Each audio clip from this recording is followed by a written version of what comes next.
The village of Little Briarwell was the sort of place that one might find printed on a chocolate box, a scattering of thatched cottages, lanes edged with hawthorn, and a small, dignified church, whose bell rang out each Sunday morning. It was late spring, and the hedgerows were rich with primroses and wild garlic. The village itself was calm, except for the faint rustle of curiosity that always seemed to stir whenever something interesting happened. And something interesting indeed had occurred. Miss Jane Marple had come to stay with her old friend, Mrs. Dolly Bantry, at the Grange for a fortnight. The two women were in the drawing-room that morning, with the windows open to the garden. The scent of lilac drifted in as Mrs. Bantry read aloud from a letter she had received. "My dear Jane," she said, waving the envelope for effect, "you must hear this. It's from Constance Willoughby. You remember, the one who used to organize the village fêtes at Street Mary Mead before she married that frightfully dull chemist and moved here." Miss Marple, knitting serenely by the window, smiled. "Oh yes, I recall dear Constance, always in pursuit of good works and gossip, if I may say so." Mrs. Bantry chuckled. "Well, she's now head of the Women's Institute here in Briarwell, and she's planning something extraordinary. A fundraising luncheon with recipes taken from an old cookbook recently discovered in the vicarage attic. It's called, wait for it, The Household Compendium of Mrs. Agatha Snipe, 1872. Miss Marple looked up, eyes twinkling. Mrs. Agatha Snipe. What a wonderfully ominous name. "Indeed," said Mrs. Bantry. "According to Constance, the book is said to be cursed. Two of the previous owners apparently met rather odd ends after cooking from it. Nonsense, of course, but Constance thinks the tale will attract attention and donations." "Cursed or not," Miss Marple murmured, "one must always be careful what one stirs into a pot. Recipes and revenge have been known to mix rather fatally." Mrs. Bantry laughed. "Jane, you do make everything sound like a mystery. But do come, won't you? Constance insists on your presence. She's even roped in a professional food critic, a Mr. Lionel Dane, to attend." Miss Marple set aside her knitting. "Well, my dear, you know I never resist the promise of good company. And a curious cracked story." The luncheon was held a few days later at Briarwell Manor, a fine Georgian house owned by the recently widowed Lady Philippa Weatherby. The manor's drawing-room was bright and spacious, filled with the chatter of well-dressed villagers. The long dining table was set with silver and fine china, upon which rested a collection of dishes, all said to have been prepared from the so-called Cursed Cookbook.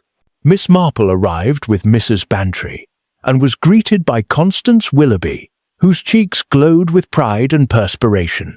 "Miss Marple, such an honor to have you here.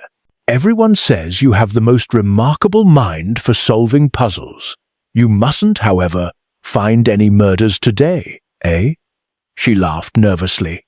"My dear Mrs. Willoughby," Miss Marple said kindly, "I never find them. They seem, alas, to find me." The guests assembled included Lady Philippa Weatherby, the dignified hostess, elegant in black lace, whose late husband had left her both wealthy and weary; Mr. Lionel Dane, the London food critic, with sharp features and a sharper tongue; Dr. Edwin Partridge, the local physician, a portly man with an interest in historical curiosities; Mrs. Nora Bligh, Lady Weatherby's companion, quiet but observant, with a habit of noting everything and saying little; Mr. Hugh Trent, the estate manager, a rugged man in his 40s who seemed perpetually anxious.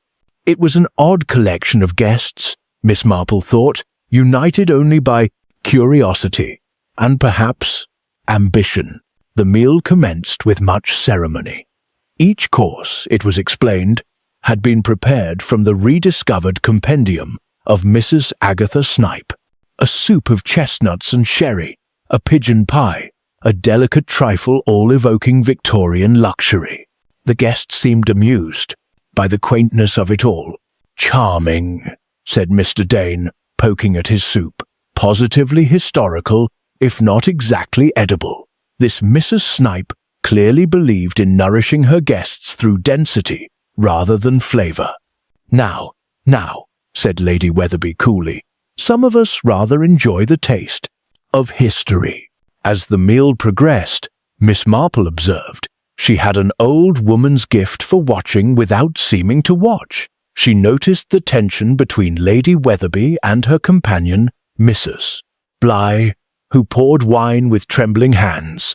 She saw the doctor's faintly amused glances toward the food critic, and Mr. Trent's anxious checking of the clock, as if he longed for the affair to end.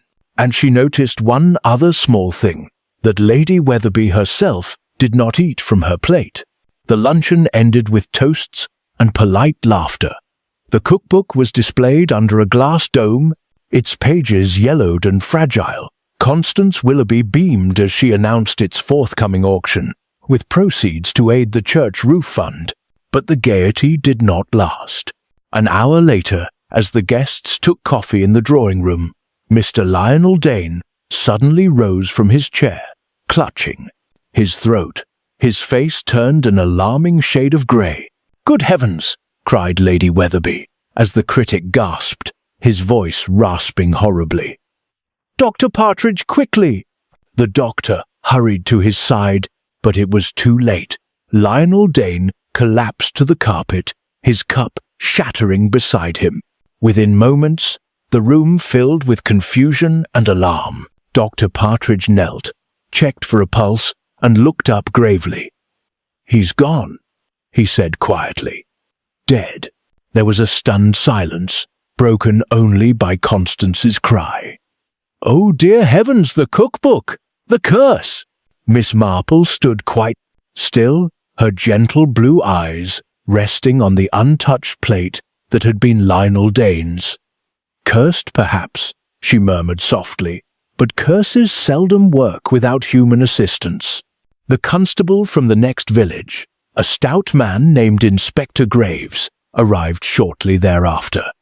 He was well-meaning, but not particularly imaginative, and his presence did little to soothe the gathering.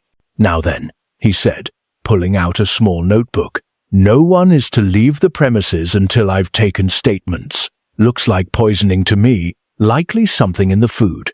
"Poisoning?" gasped Mrs. Willoughby. "But everyone ate the same dishes." "Not quite," Miss Marple said gently. "If you recall, Mr. Dane was the only one who insisted upon the special sauce. He said he wanted to experience the authentic Victorian flavour, I believe." Inspector Graves frowned. "And who made the sauce?" There was an uncomfortable pause. Mr. Trent stepped forward. "That would be cook, sir, Mrs. Prattle, but she followed the recipe exactly." "Perhaps," Miss Marple murmured, "but whose recipe was it? Mrs. Prattle's or Mrs. Snipe's?" The inspector blinked. "I beg your pardon?" Miss Marple smiled mildly. "Oh, never mind me, Inspector. I am merely an old woman with a fondness for details." But her mind was already turning swiftly. She remembered how Lady Weatherby had not eaten, how Mrs. Bligh had seemed nervous, how Constance had used the legend of the curse for publicity, and how the late Mr. Dane had been unpleasantly dismissive to everyone present. There were too many possible motives and not enough facts.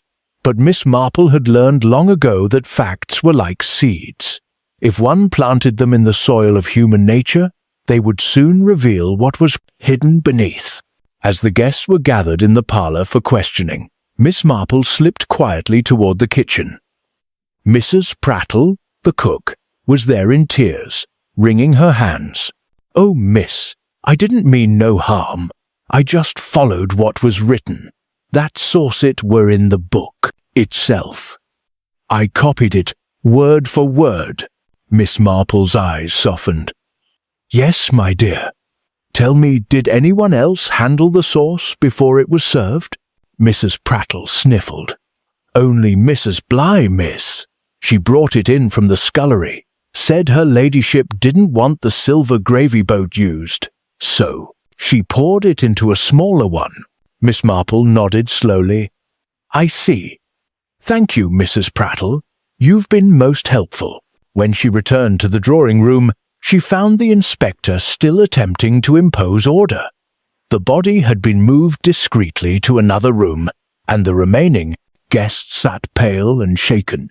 Lady Weatherby rose as Miss Marple entered. This is dreadful, Miss Marple. Simply dreadful. What will people say? Poison at my table. Miss Marple regarded her kindly. People, my dear Lady Weatherby, will say what they always do.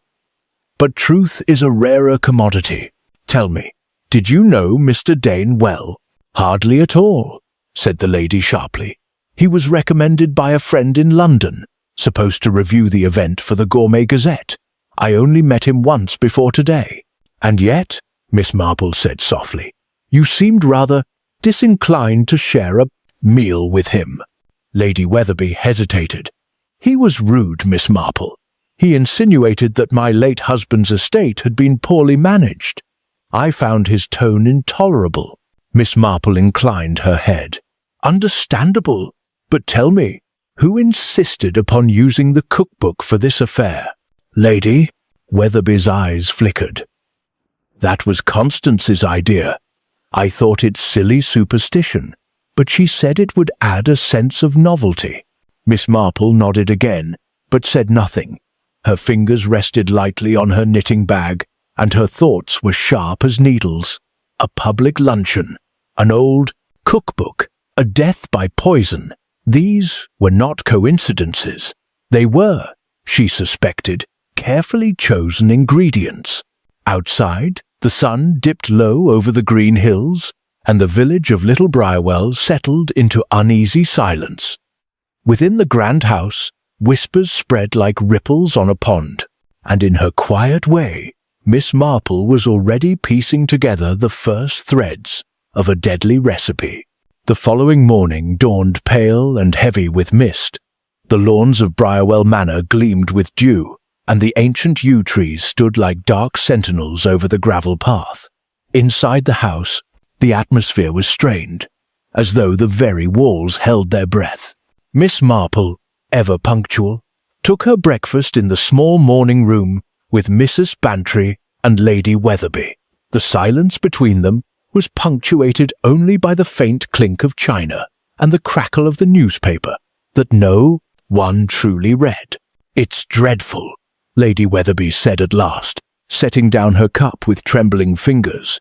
The constable insists that no one may leave the manor until further notice.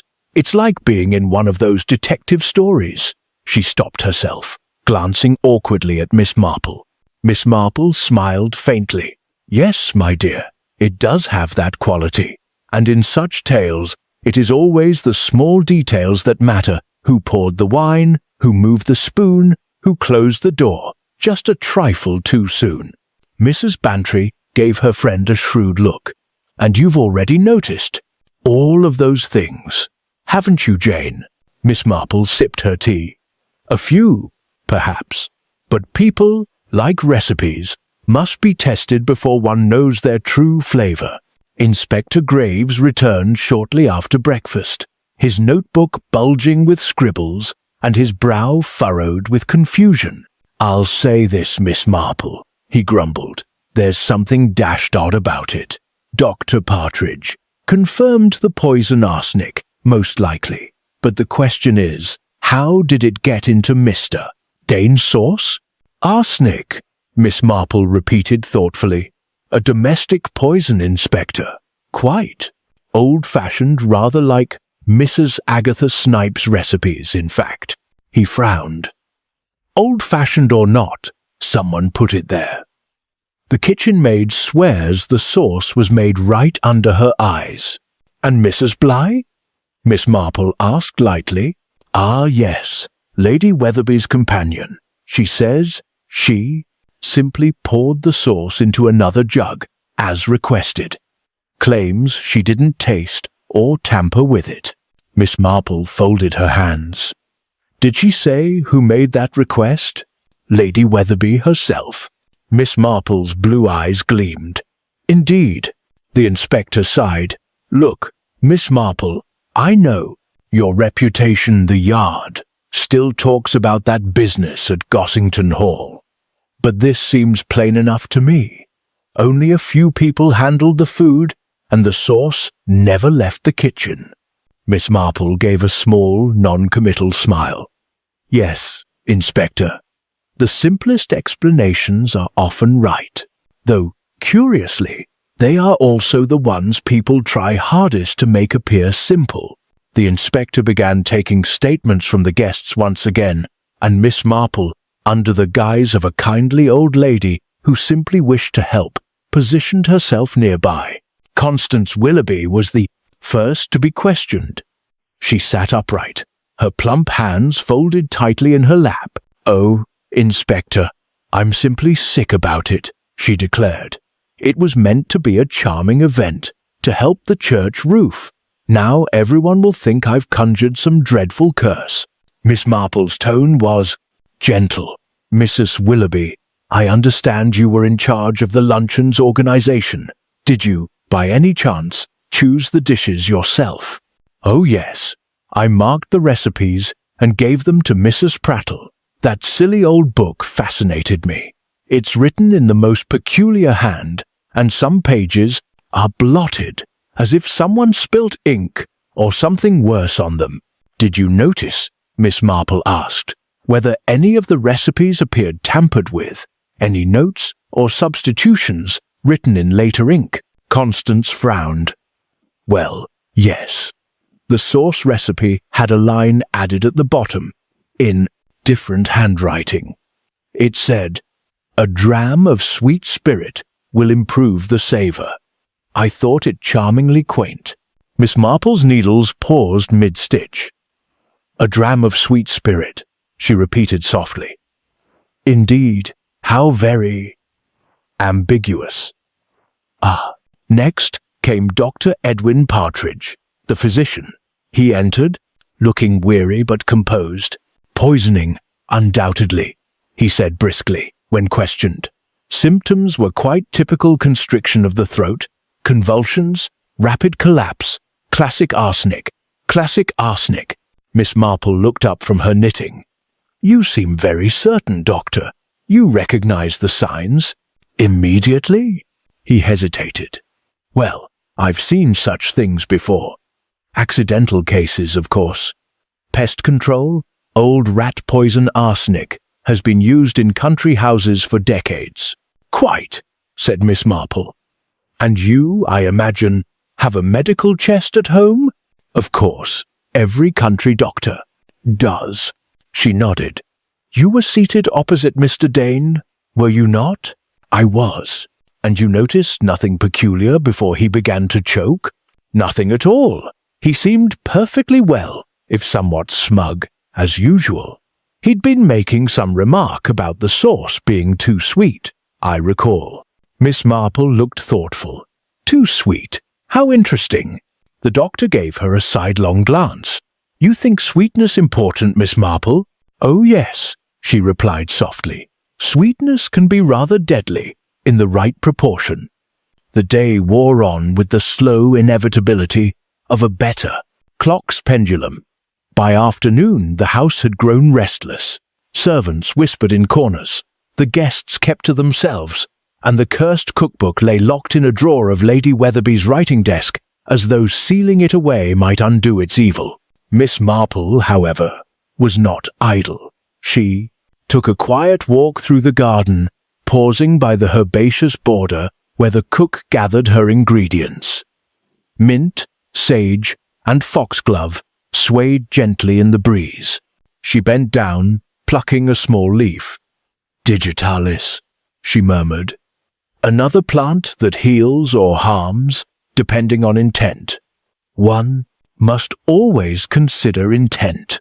A soft footstep made her turn.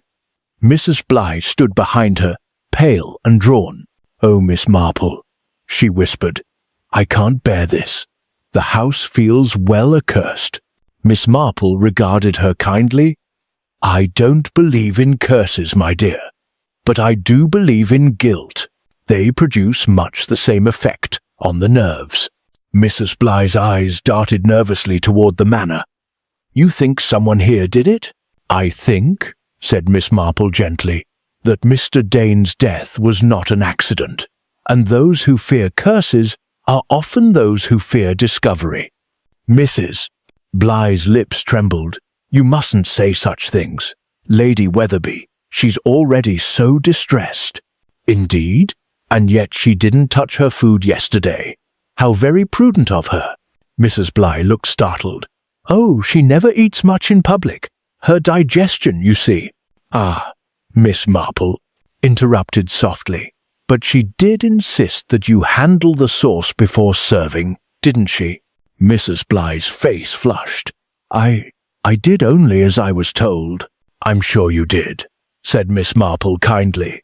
"Obedience can be as dangerous as malice in the wrong company."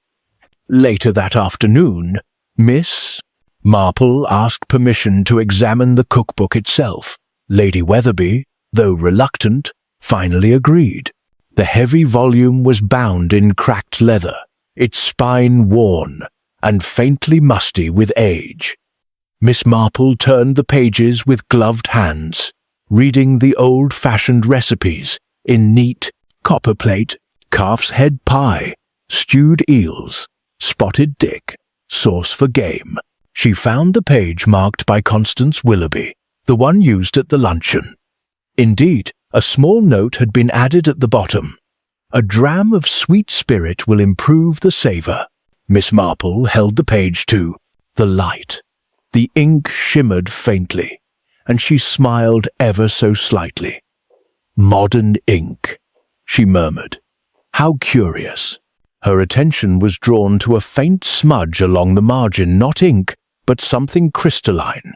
She brushed it gently with a handkerchief. "Residue," she whispered. "Perhaps from fingers that should not have touched." Closing the book, she replaced it carefully and turned to Lady Weatherby, who was watching her from the doorway. "Do you often entertain with such elaborate amusements?" Miss Marple asked pleasantly. Lady Weatherby's eyes narrowed.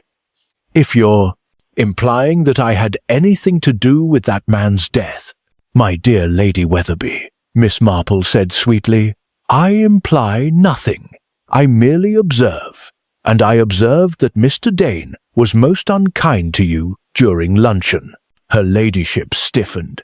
"He accused me quite unjustly of having sold some of my late husband's collection to pay off debts. The man was insolent. I asked him to leave at once, and yet he stayed," Miss Marple said softly. "Curious how the rude often outstay their welcome, isn't it?" That evening, as the lamps were lit and the guests gathered for a subdued supper, Inspector Graves received a telegram. He read it twice and frowned. "Miss Marple," he said, "you may find this of interest. Mr. Lionel Dane wasn't just a food critic. Scotland Yard sent word he'd been investigating the sale of certain antiques from country estates. Seems he believed some were forgeries." "Ah," Miss Marple said quietly, "then it seems our critic had sharper eyes than most." Mrs. Bantry leaned forward. "Do you mean someone here might have had reason to silence him?" Miss Marple nodded slightly. "It would seem so. The question, my dear Dolly, is who stood to lose the most?" The inspector looked bewildered. "You think this was deliberate murder, not some accident with the cookbook?" "I think," said Miss Marple, "that the cookbook was merely a stage prop. The real recipe lay in human deceit." That night, long after the house had gone still, Miss Marple sat by her window in the guest room, gazing out into the moonlit garden. The silver light fell over the yews, and somewhere in the distance an owl called softly.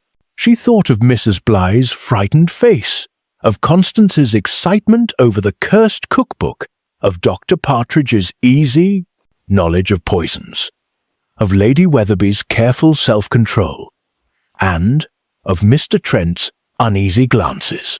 5 people each, with something to hide. She smiled faintly to herself. "It's just like Mrs. Snipe's recipes," she murmured. "A pinch of pride, a spoonful of greed, and just a trace of revenge.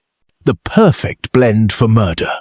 Her knitting lay folded beside her, the needles glinting faintly in the lamplight. She reached for them, content to let her fingers work, while her mind sorted through the tangle of threads. For Miss Marple knew, as surely as she knew how to drop a stitch, that, by morning, she would have her first real clue, not from evidence, but from the way people behaved when they thought no one was watching. The morning after Mr. Dane's death dawned sharp and bright, as if the village itself wished to wash away the memory of the previous day's horror. But within the walls of Briarwell Manor, unease lingered like a stubborn fog.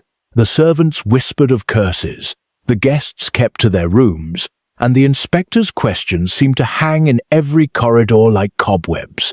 Miss Marple, however, appeared untroubled. She took her tea in the garden, where the early sunlight shimmered across the dew. Her knitting needles clicked softly as she watched a pair of robins quarrelling over a crumb of toast. "How very human of them," she murmured. "All conflict begins over crumbs and ends with feathers flying." She was not alone for long. Mrs. Bantry joined her, clutching a shawl and looking thoroughly delighted, despite the grim circumstances. "My dear Jane," she began, "Inspector Graves is quite flustered. He's convinced Mrs. Prattle is to blame, poor woman's beside herself." Miss Marple smiled faintly. "Ah, yes, the convenient culprit. Servants so often bear the brunt of other people's secrets.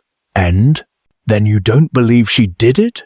"I believe she cooked what she was told to cook," Miss Marple replied calmly. "The question, my dear Dolly, is whose recipe she was really following." Before Mrs. Bantry could reply, the butler appeared with a message. "Lady Weatherby requests your presence in the library, Miss Marple." The library of Briarwell Manor was a solemn room lined with mahogany shelves and heavy velvet drapes. Lady Weatherby stood by the window, pale but composed, while Inspector Graves paced near the fireplace. "Miss Marple," the inspector began gruffly, "we've just discovered something most peculiar. The drawer, where Lady Weatherby kept that old cookbook, has been forced open during the night."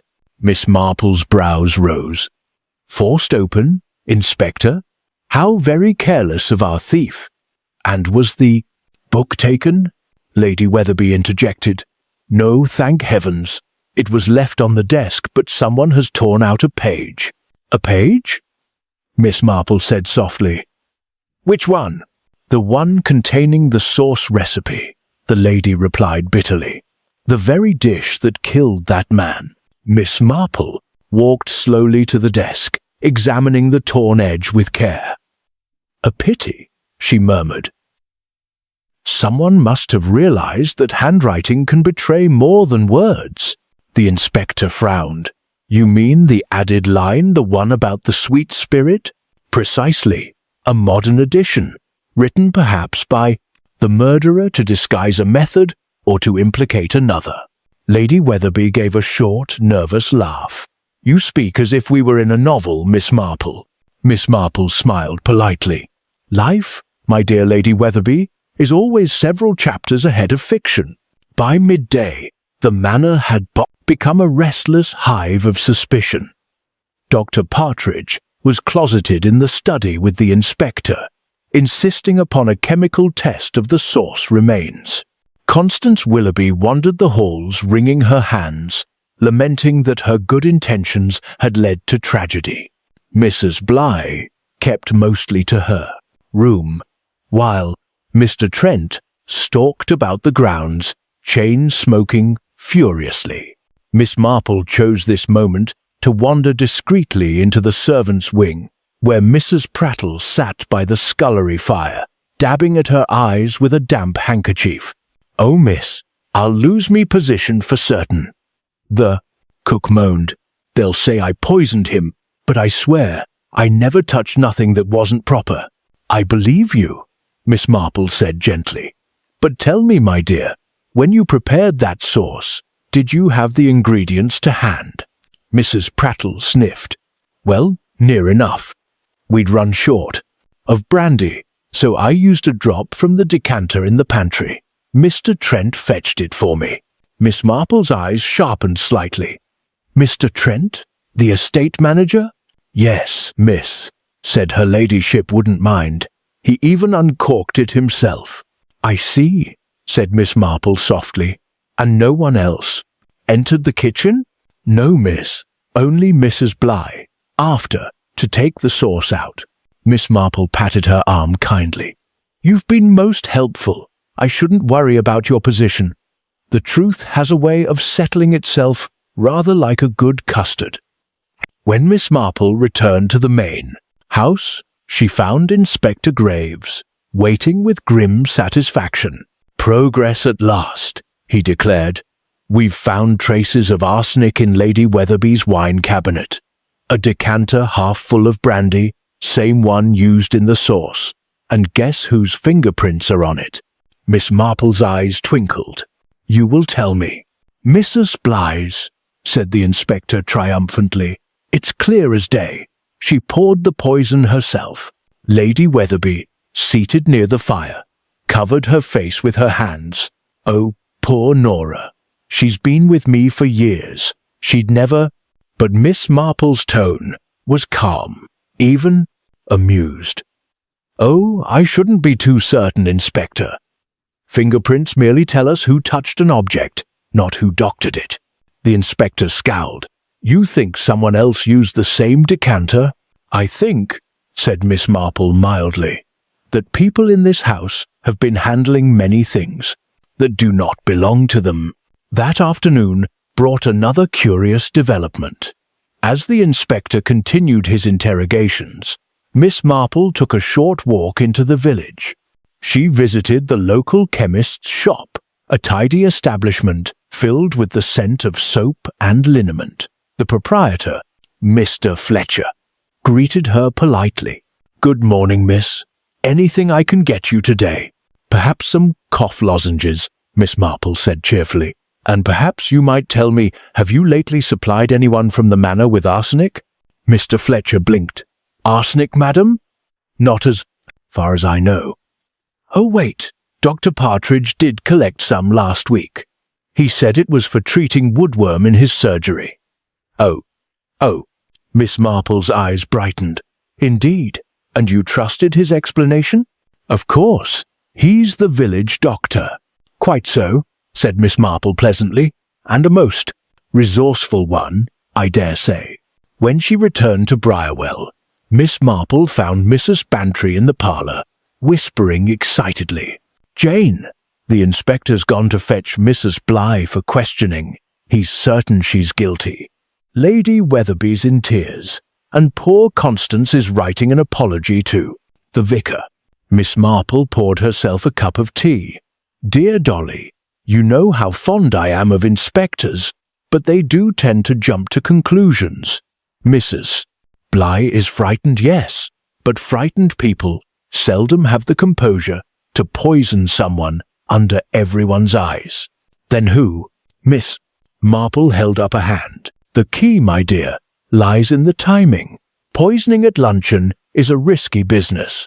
To succeed, one must know precisely when the victim will eat, and precisely what he will eat. And who, I wonder, could control such details?"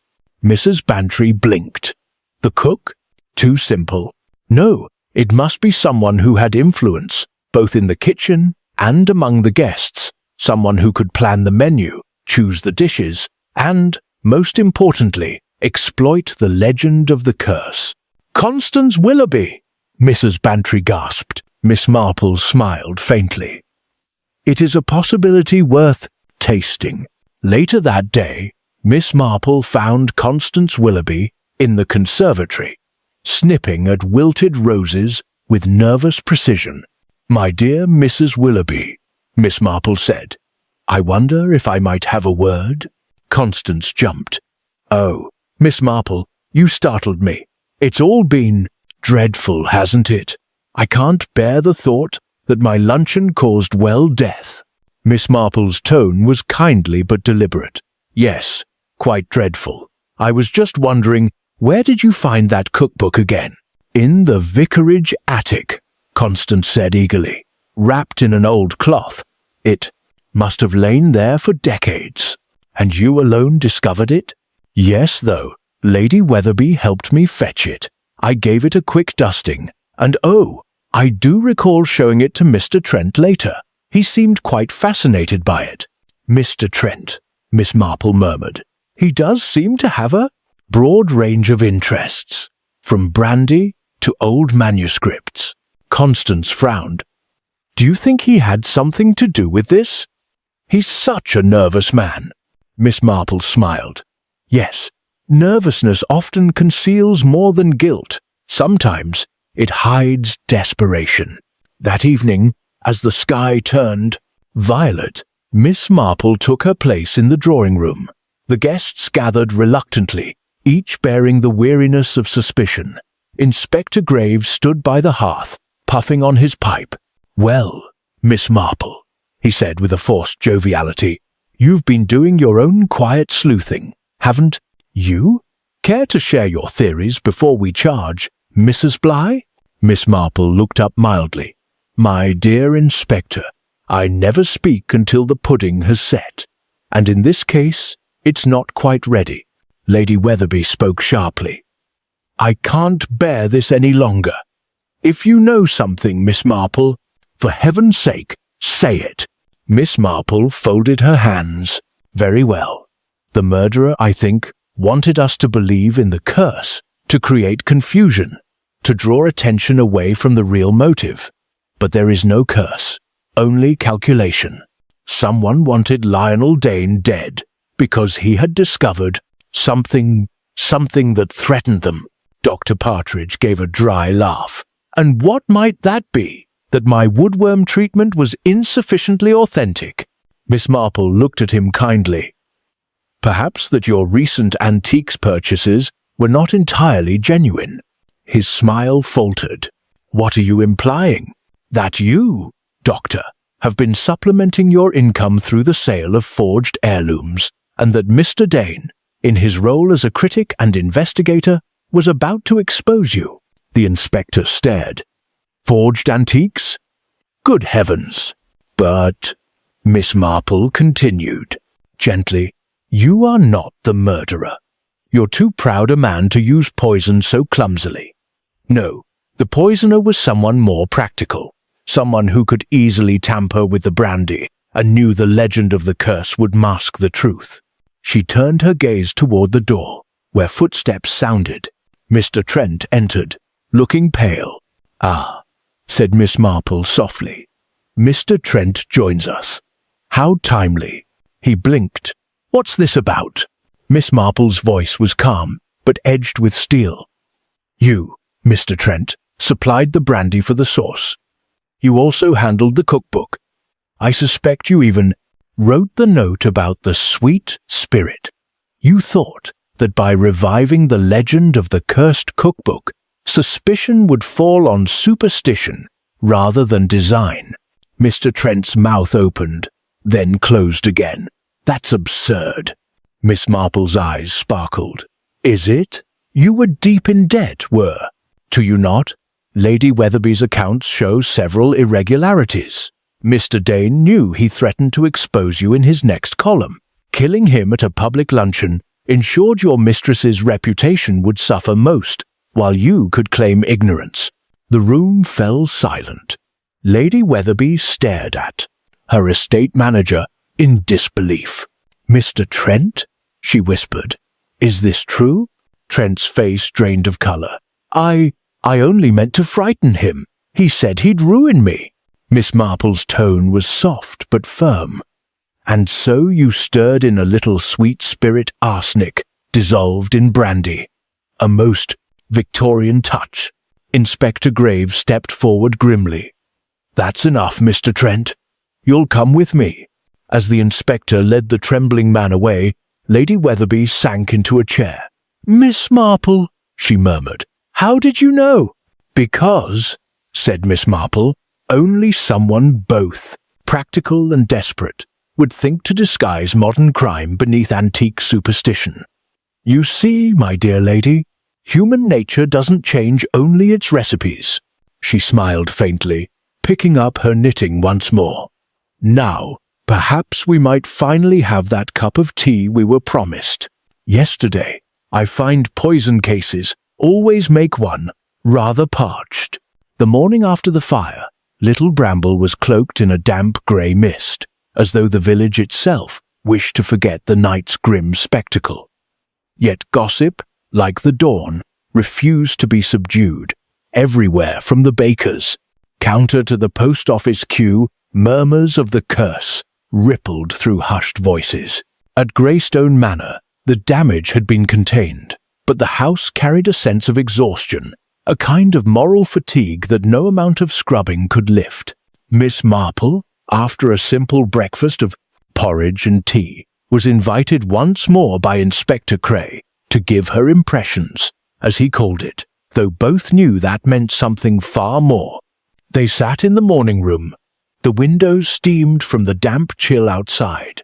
Cray began, pacing with agitation. "I don't understand it, Miss Marple. The fire was set deliberately kerosene from the gardener's shed. But why burn the study? Why now?" Miss Marple smiled gently, knitting needles flicking like the ticking of a patient clock. "Because, my dear Inspector, the fire was never meant to destroy evidence but to conceal the absence of it." Cray frowned. "The absence?" "Yes, the cookbook." She looked up serenely. "It was not in the study when the fire began." He blinked. "You're saying it was stolen before the fire?"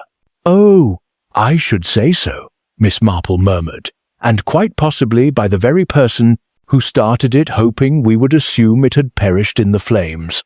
But, as it happens, I am rather certain it did not." Cray leaned forward. "And you know where it is?" "I have an idea," said Miss Marple, eyes twinkling. "But first, let us consider motive. Why would anyone wish to destroy a harmless old recipe book? Certainly not out of superstition. No, Inspector people commit crimes for two reasons: gain or fear. And in this case, it is fear." She set her knitting aside. "Let us review what we know. Mrs. Burnell dies after tasting a new recipe from the book, the silver pudding. A rare and tragic coincidence, everyone says. Yet the dish's ingredients are innocuous, except for one: ground almonds. Easily substituted, easily altered." Cray nodded slowly. "Cyanide, bitter almonds." "Precisely," said Miss Marple softly. "Someone introduced poison, but not haphazardly. The recipe gave them the perfect opportunity." She rose and paced lightly across the carpet. "Now, consider who benefited from Mrs. Burnell's death. She was wealthy, widowed, without children. Her estate would go not to her housekeeper, nor to the cook, but to a distant relative. A certain Mr. Geoffrey Pym, who arrived at the manor 2 days before her death, claiming to research family history." Ah, Cray frowned. "You think he?" "I think," Miss Marple interrupted gently, "that Mr. Pym's research was less about genealogy and more about opportunity." At that precise moment, the door opened. Mr. Pym himself entered, pale and visibly shaken. "Inspector, Miss Marple, you wanted to see me." Miss Marple's expression was mild. "Indeed, Mr. Pym. I wonder if you could tell me where you were last night, during the fire." In my room," he stammered. "I heard shouting, but by the time I reached the corridor, smoke was everywhere. Terrible business." "Hey," Miss Marple nodded. "And the cookbook, you've no idea what became of it?" He hesitated. "Cookbook? No, good heavens, no. Her blue eyes lingered on him, mild but merciless. Curious. Because I rather think you took it. Cray's head jerked up. What? Miss Marple continued calmly. You see, Mr. Pym, I happened to notice something when I passed your room this morning. A faint smell, quite distinct, charred paper and almond oil. You must have handled the book after it was exposed to heat, perhaps intending to dispose of it later. Mr. Pym flushed scarlet. That's absurd. Oh, not at all, Miss Marple said kindly. You see, the so-called curse never existed. What existed was your fear that your forgery of Mrs. Burnell's will would be discovered. She had confided in her cook, Mrs. Edgecombe, that she planned to leave her estate to a charitable trust.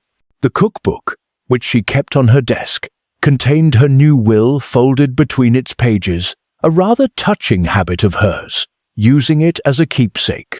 But when you saw her die unexpectedly, you realized your forged will might be questioned if anyone found the real one. So you stole the book, and when the police began searching the house, you set the fire to destroy it. Pym's composure broke.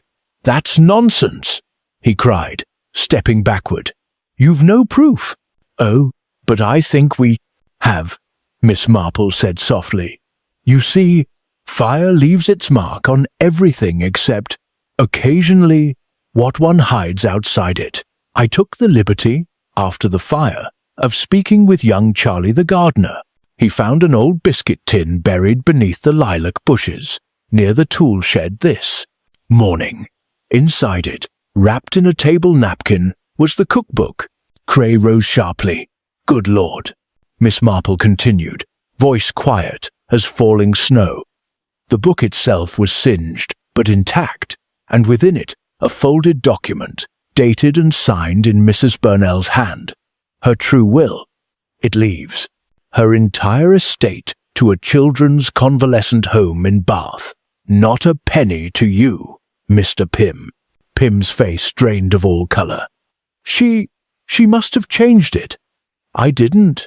But his words faltered as Inspector Cray took a step forward, expression grim. You'll have to come with me, sir. Miss Marple looked on with a sad, almost maternal patience as Pym was escorted from the room. When silence settled again, she turned to Cray. Such a pity, she said softly. He might have prospered honestly if he'd only been content with little. But greed, she sighed, is a curse far stronger than any cookbook could conjure. Cray rubbed his chin. You amaze me, Miss Marple. But tell me, how did you know the will was in the book? She smiled, her eyes crinkling with amusement. Because Mrs. Burnell mentioned it to me once, quite innocently, during a church fete last summer.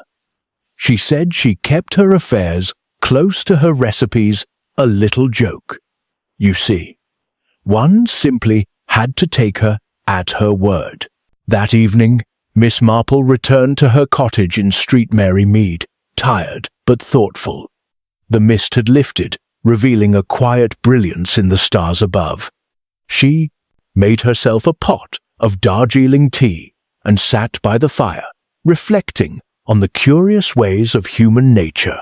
The next morning, as the village went about its routine, the milkman whistling, the postmistress sorting letters, and Mrs. Edgecombe mourning quietly yet resolutely, a calmness returned to Greystone. Yet Miss Marple's thoughts lingered not on the crime, but on something subtler, the way fear, once whispered through generations as superstition, could become its own kind of poison. Still, she mused with a faint smile, people would go on blaming the Cursed Cookbook for years to come. It was, after all, far more interesting than the truth, and as she poured another cup of tea, she said softly to herself, evil often hides behind the most innocent covers. Just like a recipe, one must read the ingredients carefully. The November rain came softly over Little Bramble, washing the soot from Greystone Manor's stone walls and leaving the lawns damp and glistening. The scandal of Geoffrey Pym's arrest had travelled faster than any post, and yet, as Miss Marple well knew, the English countryside had a most remarkable gift for returning to calm after even the gravest disturbances. It was 2 days after the confession. Inspector Cray, satisfied with his case, had returned to Melchester to file his report, leaving the villagers to pick through the debris of rumour. Mrs. Edgecombe, pale but composed, remained at the manor, overseeing what remained of her late mistress's household with quiet dignity. Miss Marple, as was her way, neither celebrated nor scolded. She simply continued her gentle observations of life, like a gardener tending a familiar plot after a storm. She arrived at Greystone that morning under a pale blue sky, her black umbrella neatly folded, her hat secured by a single hatpin. The gravel crunched beneath her sensible shoes as she walked up the drive. The air smelled of rain and damp earth, and perhaps, she thought, a faint trace of redemption. A quiet breakfast at Greystone. Mrs. Edgecombe greeted her warmly, though her face bore the lines of sleepless nights. "Oh, Miss Marple, I can't tell you what comfort it's been having you about. It's all such a dreadful business." "Yes, indeed," Miss Marple said kindly. "But dreadful things do have a way of revealing what ought to have been seen long before, don't you think?" They took tea together in the small breakfast parlour. The heavy drapes had been pulled back, letting the winter lights spill over the silver service and the faintly scorched carpet beyond the doorway. Mrs. Edgecombe poured the tea, her hands trembling slightly. "I can't think what possessed him, that Mr. Pym. Always polite, always smiling. But underneath, Miss Marple said softly, was fear. Fear of poverty, fear of losing what he had schemed to gain. People often mistake greed for wickedness, Mrs. Edgecombe, when in truth it is merely fear dressed in ambition's clothing." Mrs. Edgecombe sighed. "You're right, as always. Still, it feels strange without Mrs. Burnell. She was fussy, but kind. She never believed in that nonsense about curses. She used to laugh and say, 'It's only a bit of flour and paper, nothing more.'" Miss Marple's eyes twinkled. A very sensible lady. It was not the cookbook that carried the curse, but rather the human hand that touched it with deceit. There was a pause, filled only by the sound of the rain against the glass. Then Mrs. Edgecombe reached into a small drawer and produced a neatly wrapped parcel. "I've something for you, Miss Marple. We found it in Mrs. Burnell's room after all the excitement. She'd labelled it for you, said it was to be sent if anything ever happened to me." Miss Marple accepted the parcel with a touch of surprise. It was small, tied with blue ribbon. She opened it delicately. Inside was a book, not the cursed one, but a slim, elegant volume bound in green leather. Its title read, "Collected Village Recipes of Street Mary Mead." On the flyleaf, in Mrs. Burnell's tidy script, were the words, "For Miss Jane Marple, who knows better than anyone that every recipe, like every soul, has its secret ingredient." For a moment, Miss Marple's throat tightened. She closed the book gently and smiled. How very dear of her. She had a most perceptive heart. The return to St. Mary Mead. A week later, Miss Marple returned home to her ivy-covered cottage, where life resumed its usual gentle rhythm. The vicar's wife came by with a basket of quince jelly. Mrs. Weatherby gossiped about her nephew's engagement, and the milkman still forgot to latch the gate. But of course, the story of the Cursed Cookbook had taken on a life of its own. At the Blue Boar Inn, locals whispered that the book had indeed been cursed, that those who touched it were doomed to misfortune. At the greengrocer's, Mrs. Price claimed she'd seen it move by itself when the police brought it out of the biscuit tin, and Mrs.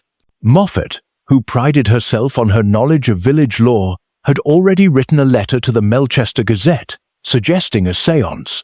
Miss Marple listened to all this with an amused tolerance. "People," she remarked to her friend Mrs. Harris one afternoon over tea, "will always prefer a mystery that frightens them to a truth that merely disappoints." Mrs. Harris chuckled. "And to think it was only a will all along." "Yes," Miss Marple said, stirring her tea, "though I do think there's something quite poetic about it, don't you? A book of recipes hiding a woman's final wishes, her nourishment of the body and her legacy of the heart, bound together." Mrs. Harris laughed. "Trust you to find poetry in murder, Jane." Miss Marple smiled. "Oh, my dear, not in murder in the living. Murder is only the shadow. Life is the substance." A visit from the inspector. A few days later, Inspector Cray called at Miss Marple's cottage, hat in hand and expression bright. "Just thought I'd give you the final word, Miss Marple," he said, accepting a seat by the fire. "Pims confessed to the forgery and the arson both. Said he never meant to kill Mrs. Burnell, only to frighten her into signing the false will. But when she collapsed after that pudding, he saw an opportunity." Miss Marple finished quietly. Cray nodded. "Exactly. Foolish man. Thought he could play at cleverness. You've a remarkable instinct, Miss Marple. Scotland Yard could use a few like you." "Oh dear me, no," she said with a small chuckle. "I find the yard rather draughty, and the tea, if I may say so, quite undrinkable. Besides, one learns much more of human nature at a church jumble sale than in a police station." Cray laughed. "You may be right at that. Well, the estate's going to the children's home just as she wanted. The papers will make it sound tragic and romantic. They always do." He stood, buttoning his coat. "You've done it again, Miss Marple. Solved it with tea and common sense." As he left, Miss Marple looked out the window, at the fading light over the garden, where the last of the autumn leaves clung stubbornly to the apple tree. Epilogue. The Last Supper at Greystone. Christmas approached, and with it the annual charity dinner in Mrs. Burnell's memory, organized fittingly by Mrs. Edgecombe and attended by nearly every villager within 10 miles. Miss Marple sat near the fire in the Manor's newly restored dining room. The silver gleamed, the air smelled of pine and orange peel, and laughter fluttered like candlelight. When dessert was served, a simple bread pudding, Mrs. Edgecombe raised her glass. "To Mrs. Burnell," she said softly, "and to those who keep her kindness alive." A murmur of agreement swept through the room. Miss Marple took her spoon, tasted the pudding, and smiled.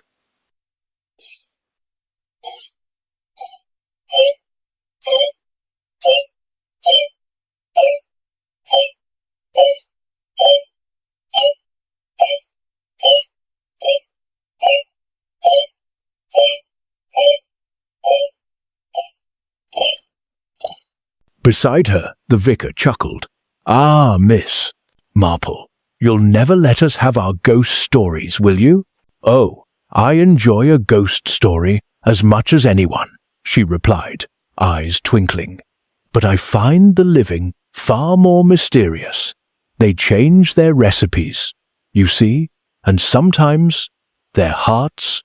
A ripple of laughter went round the table, warm and light. The clock chimed 9.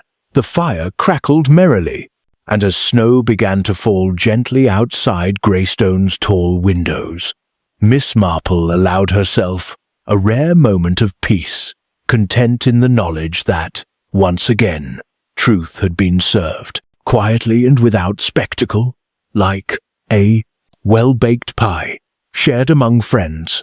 Later that night, back in her cottage, Miss Marple placed Mrs. Burnell's green-bound cookbook upon her shelf beside the Bible and the village register. She dusted it carefully and smiled at the gold letters glinting in the lamplight. She poured a final cup of tea and sat by the window, watching the snow drift softly across Street Mary Mead. Evil, she said to herself, is a recipe one can always detect if one has the taste for it. Then, satisfied, she closed her eyes, and the fire burned gently on, filling the little parlor with its quiet, forgiving glow.